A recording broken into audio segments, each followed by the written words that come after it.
मुख्यमंत्री श्री मनोहर लाल जी, उप मुख्यमंत्री भाई श्री दुष्यंत चौटाला जी, संसद में मेरे साथी श्रीमान CR Patil, Suzuki motor corporation के वरिष्ठ पदाधिकारीगण, भारत में जापान के एम्बेसडर, मारुति सुजुकी के वरिष्ठ अधिकारीगण, अन्य सभी महानुभाव, देवियों और सज्जनों, सबसे पहले मैं सुजुकी और सुजुकी परिवार से जुड़े सभी लोगों को हार्दिक बधाई देता हूं। भारत और भारत के लोगों के साथ सुजुकी का पारिवारिक रिश्ता अब 40 वर्ष का हो गया है। आज एक और गुजरात में इलेक्ट्रिक व्हीकल बैटरी के प्रोडक्शन के लिए एम्बिशियस प्लांट का शिलान्यास हो रहा है, तो साथ ही हरियाणा में नई कार मैन्युफैक्चरिंग फैसिलिटी की शुरुआत भी हो रही है। मैं मानता हूं ये विस्तार सुजुकी के लिए भविष्य की अपार संभावनाओं का आधार बनेगा। मैं इसके लिए सुजुकी मोटर्स को, इस विशाल परिवार के सभी मेंबर्स को हार्दिक बधाई भी देता हूं। विशेष रूप से मैं श्रीमान ओसामू सुजुकी और श्रीमान तोशिहिरोरी सुजुकी, इन दोनों को भी बधाई देता हूं। आप जब भी मुझसे मिलते हैं, भारत में सुजुकी का नया विजन पेश करते हैं। अभी इसी साल मई में मुलाकात हुई थी, ओसामू सुजुकी जी से हुई थी और उन्होंने मुझसे 40 वर्ष के कार्यक्रम में आने का आग्रह किया था। मेरे लिए इस तरह के फ्यूचरिस्टिक इनिशिएटिव का साक्षी बनना एक सुखद अनुभव है।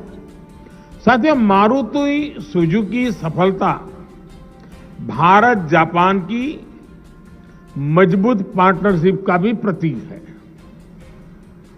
बीते 8 वर्षों में तो हम दोनों देशों के बीच ये रिश्ते नई ऊंचाइयां तक गए हैं। आज गुजरात, महाराष्ट्र में बुलेट ट्रेन से लेकर उत्तर प्रदेश में बनारस के रुद्राक्ष सेंटर तक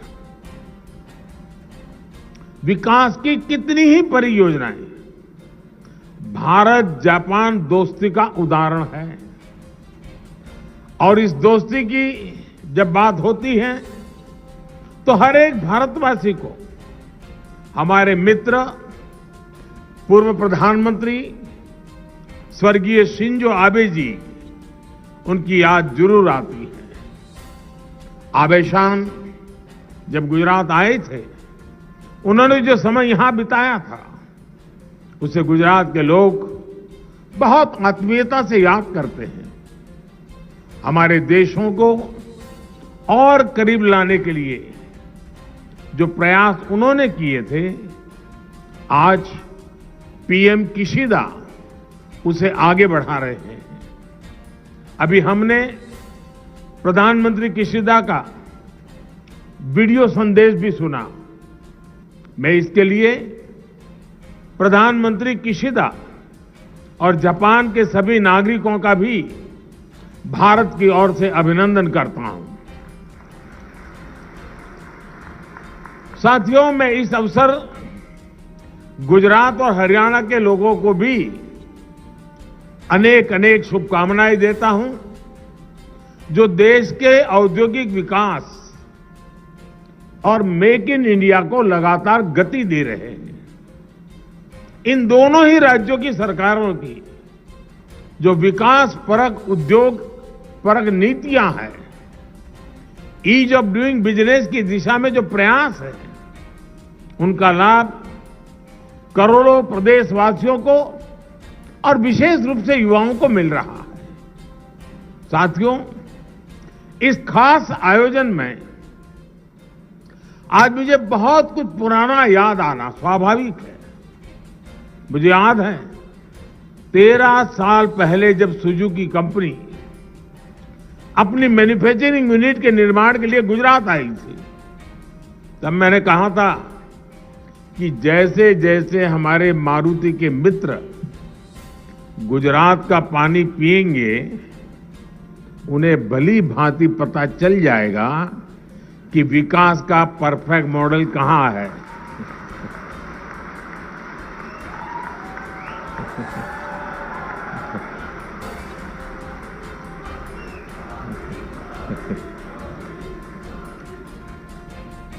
आज मुझे खुशी है कि गुजरात ने सुजुकी को किया अपना वायदा बखूबी निभाया और सुजुकी ने गुजरात की बात भी उसी सम्मान के साथ रखी। आज गुजरात देश में ही नहीं बल्कि पूरी दुनिया में टॉप ऑटोमोटिव मैन्युफैक्चरिंग हब बनकर के उभरा है। साथियों, आज का ये अवसर ऐसा है जिसमें गुजरात और जापान के आत्मीय रिश्तों पर जितनी चर्चा करूं उतनी कम होगी। गुजरात और जापान के बीच जो रिश्ता रहा है वो डिप्लोमेटिक दायरों से भी बहुत ऊंचा रहा है। मुझे याद है जब 2009 में वाइब्रेंट गुजरात समिट का आयोजन शुरू हुआ था, तभी से जापान इसके साथ एक पार्टनर कंट्री के तौर पर हमेशा जुड़ा रहा है। और ये बहुत बड़ी बात है। एक राज्य और दूसरी तरह एक डेवलप कंट्री, ये दोनों का साथ चलना ये अपने आप में बहुत बड़ी बात है। आज भी वाइब्रेंट गुजरात समिट में जापान की भागीदारी सबसे ज्यादा होती है। अपने मुख्यमंत्री काल के दिनों में मैं अक्सर एक बात कहता था, I want to create a mini Japan in Gujarat. इसके पीछे का भाव यही था कि जापान के हमारे अतिथियों को गुजरात में भी जापान की अनुभूति हो, उनको फीलिंग आए। हमने प्रयास किया कि जापान के लोगों को, जापान की कंपनियों को यहां किसी तरह की परेशानी ना हो। आप अंदाजा लगा सकते हैं कितनी छोटी छोटी चीजों पर हम ध्यान देते थे। बहुतों को शायद सुनकर के आश्चर्य भी होगा। अब हम सबको पता है जापान के लोग हो और गोल्फ खेलना न हो तो बात अधूरी रह जाती है। बिना गोल्फ आप जापानीज की कल्पना ही नहीं कर सकते। अब हमारा गुजरात, वहां गोल्फ की दुनिया से कोई लेना देना नहीं था, तो मुझे अगर जापान को यहां लाना है तो मुझे गोल्फ कोर्स से शुरू करने चाहिए। और मुझे खुशी है कि आज गुजरात में अनेक गोल्फ के मैदान हुए हैं जहां हमारे जापान के लोग यहां काम करते हैं, उनको वीकेंड बिताने के लिए अवसर मिल जाता है। कई रेस्टोरेंट्स भी ऐसे हैं जिनकी विशेषता है जापानी कुजीन है, जापानी फूड है, उसकी भी चिंता की। जापान से आए साथियों को दिक्कत ना हो, इसके लिए बहुत से गुजरातियों ने जापानी भाषा भी सीखी है और इन दिनों भी जापानी भाषा के क्लासेस चल रहे हैं। साथियों, हमारे प्रयासों में हमेशा से गंभीरता भी रही है और जापान के लिए स्नेह भी रहा है। आज इसी का नतीजा है कि सुजुकी समेत जापान की 125 से ज्यादा कंपनियां गुजरात में काम कर रही है। ऑटोमोबाइल से लेकर बायोफ्यूल तक के क्षेत्र में यहां जापानी कंपनियां अपना विस्तार कर रही है। जेट्रो द्वारा स्थापित अहमदाबाद बिजनेस सपोर्ट सेंटर, इसमें एक साथ कई कंपनियों को plug and play workplace facility देने की सुविधा है। आज गुजरात में 2 Japan India institute for manufacturing हर साल सैकड़ों युवाओं को ट्रेन कर रहे हैं। कई कंपनियों का गुजरात की टेक्निकल यूनिवर्सिटीज और आईआईटी से भी टाई अप है। अहमदाबाद में जैन गार्डन और काइजन एकेडमी की स्थापना में भी जिस तरह ह्यूगो इंटरनेशनल एसोसिएशन का बहुमूल्य योगदान रहा, उसे गुजरात कभी नहीं भूल सकता। अब ऐसा ही eco friendly garden statue of unity के समीप विकसित करने का प्रयास किया जा रहा है। काइजन को लेकर 18-19 साल पहले जो प्रयास गुजरात ने किए थे, जितनी गंभीरता से इसे लागू किया था, उसका गुजरात को बहुत लाभ मिला। गुजरात आज विकास की जिस ऊंचाई पर है, उसमें निश्चित तौर पर काइजन की भी एक बड़ी भूमिका है। मैं जब प्रधानमंत्री के तौर पर दिल्ली गया तो काइजन के अनुभवों को पीएमओ और केंद्र सरकार के अन्य विभागों में भी इसे लागू किया। अब काइजन का लाभ देश को और ज्यादा मिल रहा है। सरकार में हमने जापान प्लस की भी एक विशेष व्यवस्था की है। गुजरात और जापान की साझा यात्रा को यादगार बनाने वाले जापान के बहुत सारे मित्र, कई सारे पुराने मेरे साथी आज यहां कार्यक्रम में मौजूद हैं। एक बार फिर मैं आप सबका भी अभिनंदन करता हूं। साथियों, आज भारत में इलेक्ट्रिक व्हीकल का बाजार जितनी तेजी से बड़ा हो रहा है, कुछ साल पहले तक उसकी कल्पना भी नहीं होती थी। इलेक्ट्रिक वाहनों की एक बड़ी खासियत ये होती है, वो साइलेंट होते हैं। 2 पहिया हो या 4 पहिया, वो कोई शोर नहीं करते। ये साइलेंस केवल इसकी इंजीनियरिंग का ही नहीं, बल्कि ये देश में एक साइलेंट रिवॉल्यूशन के आने की भी शुरुआत है।